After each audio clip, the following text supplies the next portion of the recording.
그날 나는 내 인생의 그림이 쓰레기통에 버려지는 걸 봤습니다. 찢어지는 캔버스를 보면서도 나는 웃고 있었습니다. 왜냐고요? 그들이 방금 버린 게 뭔지 곧 알게 될 테니까요. 2024년 12월 서울 종로구. 저는 윤혜성입니다. 올해 78이죠. 젊은 분들이 보시기엔 그냥 평범한 노인네일 겁니다. 낡은 코트에 굽은 허리, 지하철에서 자리 양보받는 나이. 그런데 말입니다. 사람이란 게 참 묘합니다. 20년 전만 해도 저는 이 거리를 걸을 때마다 사람들이 고개를 숙이던 사람이었거든요. 그날도 눈이 내렸습니다. 한방눈이었어요. 제가 종로 아르테움 갤러리 앞에 섰을 때 유리문 너머로 샴페인 잔을 든 사람들이 보였습니다. 전시 오픈 날이었죠.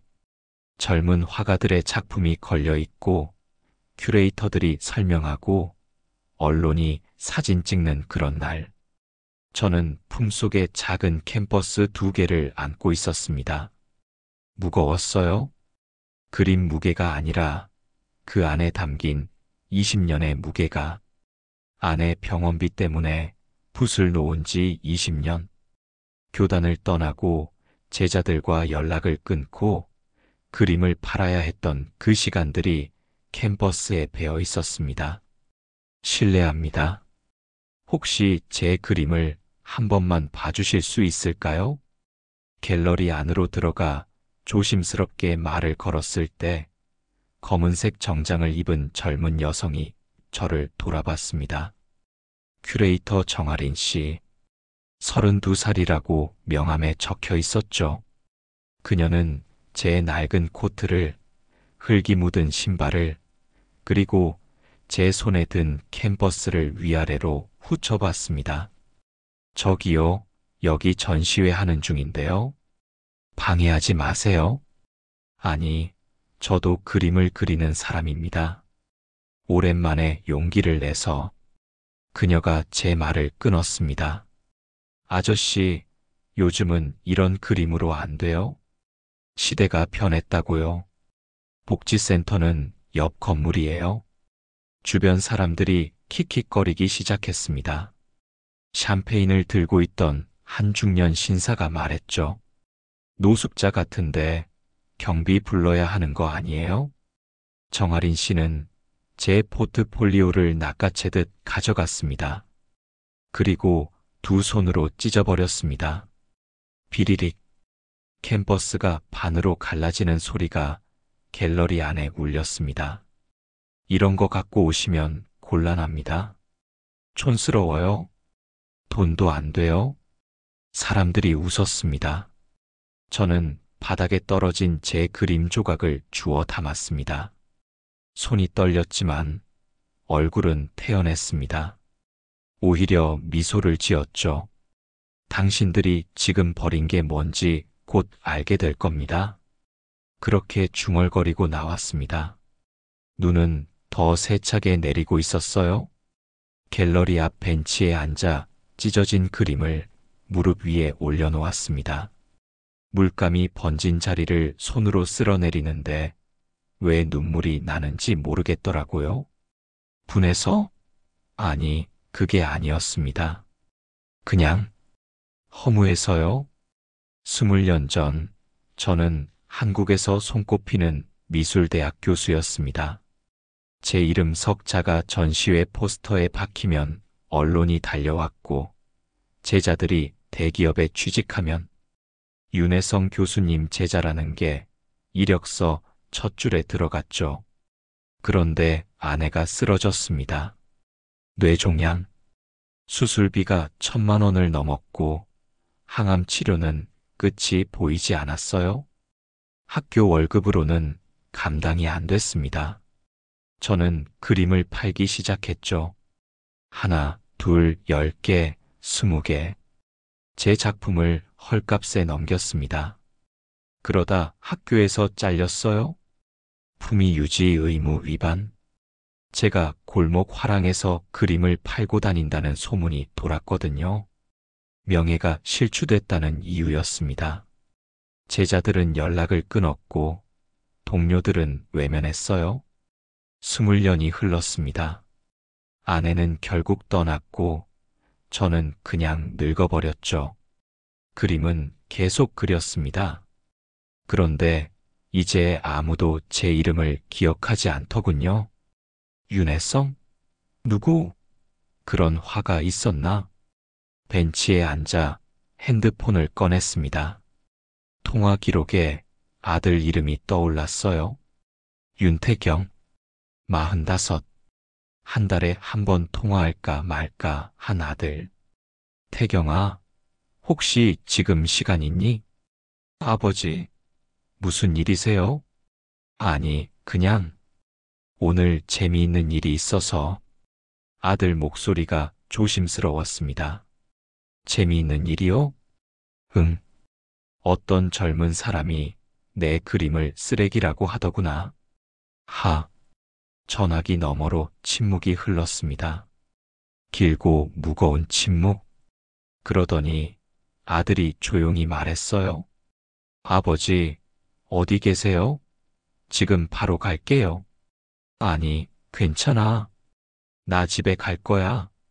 그냥 목소리 듣고 싶어서 전화했어. 그날 밤 집에 돌아와 소주 한 잔을 따랐습니다.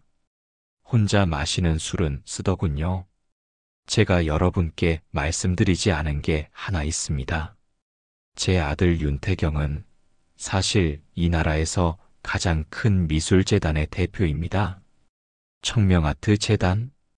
연간 100억 원이 넘는 예산을 운용하고 국내외 작가를 발굴하고 베니스 비엔날레에 작품을 보내는 그런 곳이죠. 그런데 아무도 모릅니다. 윤태경이 윤혜성의 아들이라는 걸. 아들은 20년 전 제가 교단에서 쫓겨날 때 함께 무너졌습니다. 당시 대학원생이었던 태경은 윤혜성 교수 아들이라는 꼬리표 때문에 전시회에서 퇴짜를 맞았고 장학금도 끊겼어요. 결국 자퇴했죠. 그 뒤로 아들은 성을 바꾸지 않았지만 제 이름을 절대 입 밖에 내지 않았습니다. 자기 힘으로 올라섰어요. 미국에 유학 가서 큐레이터 자격증 따고 작은 갤러리에서 시작해서 10년 만에 재단 대표가 됐습니다.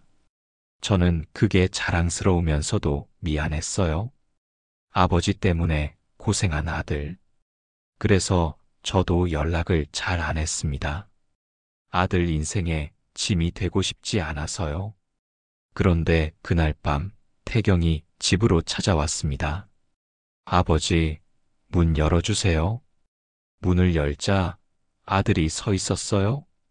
정장 차림에 머리는 깔끔하게 넘겼고 눈가에 주름이 제법 생겼더군요. 언제 이렇게 나이를 먹었나 싶었습니다. 들어와라. 아버지, 오늘 무슨 일 있었어요? 저는 찢어진 그림 조각을 보여줬습니다. 태경은 한참 동안 그걸 들여다봤어요. 손이 미세하게 떨리는 게 보였습니다. 누가 이렇게 했어요? 아르테움 갤러리라는데 큐레이터. 정아린인가 뭔가. 젊은 애더라.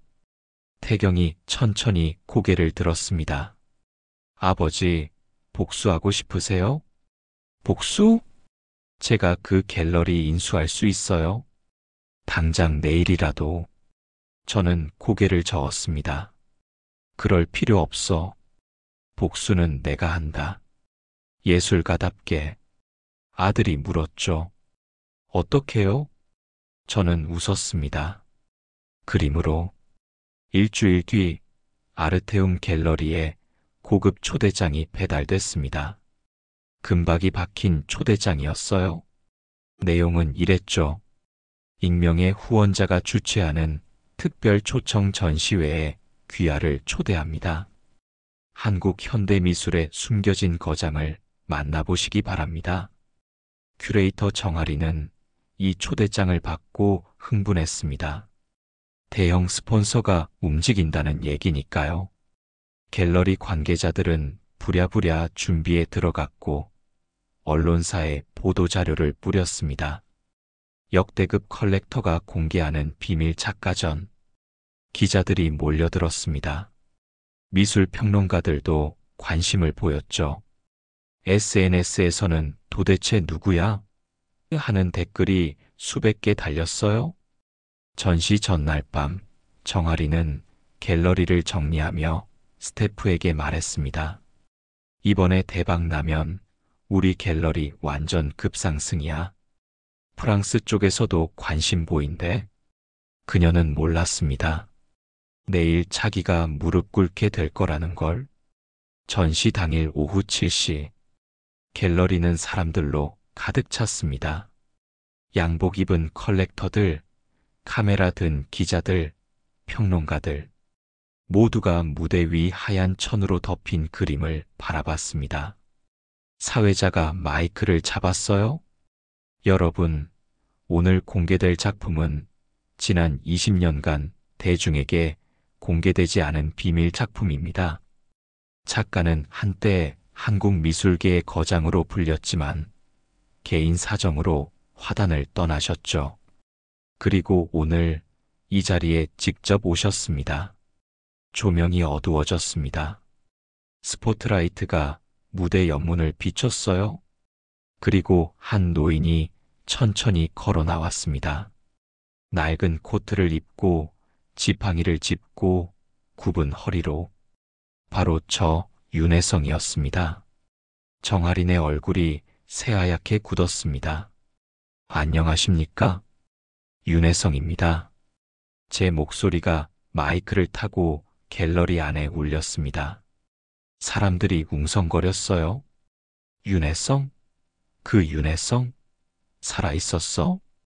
저는 천천히 무대 중앙으로 걸어갔습니다. 하얀 천으로 덮인 그림 앞에 섰죠. 오늘 여러분께 보여드릴 작품은 특별합니다. 이 그림은 일주일 전 이 갤러리에서 쓰레기 취급을 받았던 그림입니다. 정아린이 뒤로 물러섰습니다. 얼굴이 붉어졌다가 하얗게 질렸어요. 저는 천을 걷어냈습니다. 벽에 걸린 건 복원된 제 그림이었습니다. 찢어졌던 부분을 다시 이어붙이고 덧칠해서 완성한 작품. 제목은 존엄이었습니다. 그림 속에는 낡은 코트를 입은 노인이 벤치에 앉아 있었어요. 눈이 내리고 그 노인은 캔버스를 무릎에 올려놓고 있었습니다. 표정은 슬프지 않았어요. 담담했죠. 그냥 살아있는 사람의 얼굴이었습니다. 기자 하나가 손을 들었습니다. 윤혜성 화백님, 이 작품이 정말 일주일 전에 이곳에서 거부당한 그림입니까? 네, 맞습니다. 누가 거부했습니까? 저는 정아린을 바라봤습니다. 그녀는 고개를 숙이고 있었어요. 그건 중요하지 않습니다.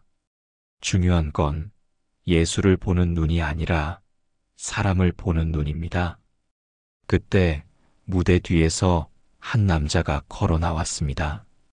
정장을 입은 품위 있는 중년 남성. 아들 윤태경이었습니다. 여러분, 소개하겠습니다.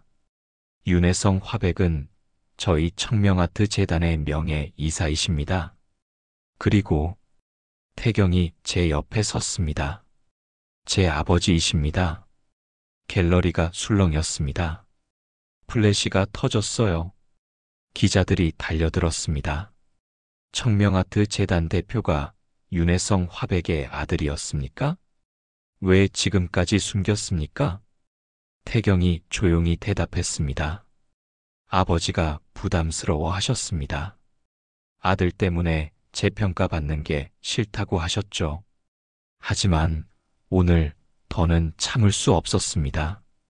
정아린이 무릎을 꿇었습니다. 바닥에 주저앉아 울기 시작했어요.